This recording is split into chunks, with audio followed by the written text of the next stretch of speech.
And now, News Channel 10's 24/7 local weather first alert forecast.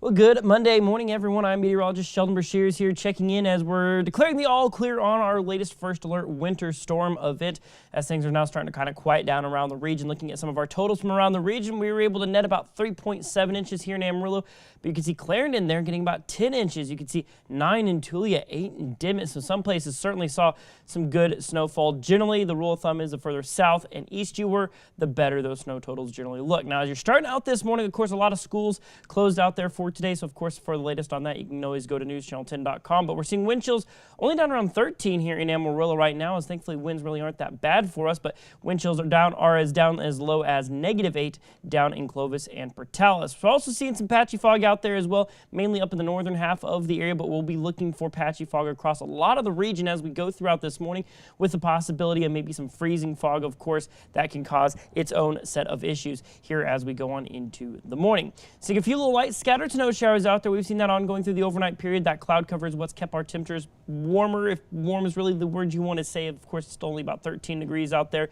but it's keeping those temperatures from being much colder out there. But a few light flurries could be seen, leading to maybe light additional accumulations before everything kind of starts to clear out. As you'll see, going into this afternoon, we've got sunnier skies on tap for your Monday today, and while we are officially behind that winter storm system. So we'll see those temperatures possibly drop as low as 6 degrees this morning, and then we'll see 20s and only low 30s. So we're going to get close back to that freezing mark for the first time since this past Friday morning, but I think we might just miss it by a couple degrees. Of course, we'll watch it very closely. Evening temperatures down in the high teens and low 20s, with more teens and 10s overnight tonight. Now, those winds are nice and calm out there right now. They'll pick up a little bit going into this afternoon, but they're going to be out of the southwest. Now, of course, that signifies the changing of our pattern there, as those southwesterly winds generally start to signify warmer temperatures. So, looking ahead at the rest of your 7-day outlook here, as we have that 34 today, we'll get into the 40s and 50s here for the remainder of the outlook. You'll see some days maybe just a touch warmer than others, but for the most part, a pretty pleasant outlook here, with some days a bit cloudier than others as well, but generally mostly dry